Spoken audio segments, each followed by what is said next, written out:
Hi எல்லாருக்கும். இன்றைக்கி வந்து நான் நட்ஸு பவுடர் செய்யலாம் அப்படின்னு சொல்லிட்டு தான் சம அளவு நட்ஸ் எல்லாமே வாங்கிட்டு வந்திருக்கேன். இது பார்த்திங்கன்னா ட்ரை டேட்ஸு, பேரிச்சம்பழம் வந்துட்டு நல்லா காஞ்சது. இதுக்குள்ளே வந்து விதை இருக்கும். அதை வந்து நம்ம கட் பண்ணி எடுத்துக்கணும். அப்படியே வறுத்துட்டு அரைக்க முடியாது.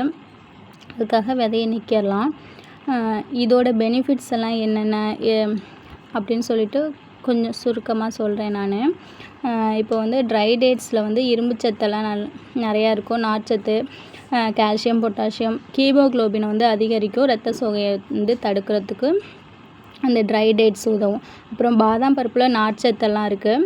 மெக்னீஷியம், வைட்டமின் இ எல்லாம் இருக்குதுன்னு சொல்லியிருக்காங்க. அதுவும் வந்து இதயத்துக்கு ரொம்ப நல்லது. அப்புறம் வந்து தோலுக்கு நல்லது அப்படின்னு சொல்லியிருக்காங்க. இன்னும் நிறையா வந்து பெனிஃபிட்ஸ் இருக்கும். நான் கொஞ்சம் கொஞ்சமாக அதில் சொல்லியிருக்கேன். அப்புறம் வந்து முந்திரி பருப்பு, அது வந்து மூளைக்கு ரொம்ப நல்லது, ஹேருக்கு ரொம்ப நல்லது. அப்புறம் வந்து கருப்பு திராட்சை வந்து இரத்த சோகையை தடுப்பும், எலும்பு வந்து ஸ்ட்ரென்த்தாக இருக்கும். அப்புறம் பிஸ்தா பருப்பு வந்து நோய் எதிர்ப்பு சக்தியை அதிகரிக்கும், கண்ணுக்கு ரொம்பவுமே நல்லது. அப்புறம் வந்து பூசணி விதை, அது வந்து எலும்புக்கும் ரொம்பவும் நல்லது. இதில் வந்து இரும்புச்சத்து அதிகமாக இருக்குதுன்னு சொல்லியிருக்காங்க. அடுத்து வந்து ஆளி விதை, அதில் வந்து ஒமேகா 3 கொழுப்பு அமிலம் இருக்குது. அதுவுமே வந்து நல்ல கொழுப்புன்னு சொல்லியிருக்காங்க. அப்புறம் வந்து வால்நட் வந்து மூளைக்கு ரொம்பவுமே நல்லது. அப்புறம் இதயத்துக்கும் ரொம்பவும் நல்லதுன்னு சொல்லியிருக்காங்க. அப்புறம் வேர்க்கடலை, அதுவுமே வந்து ஹார்ட்டுக்கு ரொம்ப நல்லது. நம்ம தசைகள்லாம் வலிமையாக்கும்னு சொல்லியிருக்காங்க. ஆனால் வேர்க்கடலை வந்து நிறைய பேருக்கு அலர்ஜி இருக்கும். அப்படி இருக்கவங்க மட்டும் ஸ்கிப் பண்ணிக்கோங்க. ஸோ அவ்வளோதான். இதெல்லாம் வந்துட்டு கொஞ்சம் சம அளவு எடுத்திருக்கேன். ஒரு 25 கிராம் அளவுக்கு நான் எடுத்திருக்கேன். இது எல்லாத்தையுமே வந்துட்டு மீடியம் ஃப்ளேம்லேயே வந்துட்டு ரோஸ்ட் பண்ணிக்கலாம்.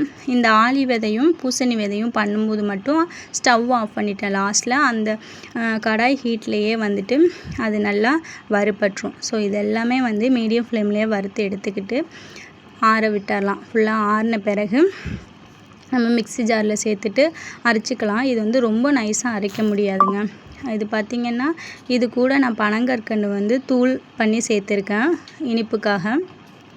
பல்ஸ் மோடில் வச்சுட்டு தான் இதை வந்து ஃபஸ்ட்டு அரைக்கணும். கொஞ்சம் கொஞ்சமாக அரைக்கிறதுனால அரைச்சிக்கலாம். ஏன்னா வந்து இதெல்லாம் நல்லா மையாக அரைக்க முடியாத ஒரு பொருள். இதெல்லாமே அரைச்சோன்னா நம்ம வந்துட்டு எண்ணெய் பிரிஞ்சு வரும். அதனால ரொம்ப பிசுப்பு தன்மை கொடுத்துரும். அதனால் ஓரளவுக்கு வந்து கரகரப்பாக அரைச்சிக்கலாம். இந்த அளவுக்கு வந்து அரைச்சாலே போதுங்க. இதை வந்து டெய்லியுமே காலையில் வந்து ஒரு கிளாஸ் பாலில் 2 ஸ்பூன் அளவுக்கு நம்ம போட்டு குடிச்சிட்டு வந்தோம்னா ரொம்பவுமே நல்லது. இதில் வந்து சூரியகாந்தி விதை, அப்புறம் தாமரை விதை, இதெல்லாம் கூட சேர்த்துக்கலாம். உங்களுக்கு இன்னும் என்னென்ன வந்து நட்ஸு தேவையோ அதெல்லாம் நீங்கள் சேர்த்துக்கலாங்க. இதை ஃப்ரிட்ஜில் தான் ஸ்டோர் பண்ணணும் அப்படிங்கிறது இல்லை. வெளியிலேயே வந்து ஏர்டைட்டான பாக்ஸில் போட்டு ஸ்டோர் பண்ணிக்கலாம். ஆனால் ஒவ்வொரு தடவை யூஸ் பண்ணும்போதும் ஈரம் இல்லாத ஸ்பூன் யூஸ் பண்ணிக்கோங்க. நான் வந்து ஃப்ரிட்ஜிலலாம் வைக்கல, வெளியில் வச்சு தான் யூஸ் பண்ணிக்கிட்டு இருக்கேன். ஒரு 10 டேஸ் போல் கெட்டு போகலை, நல்லா தான் இருக்குது. ஸோ அவ்வளோதாங்க. நெக்ஸ்ட் வீடியோவில் பார்க்கலாம்.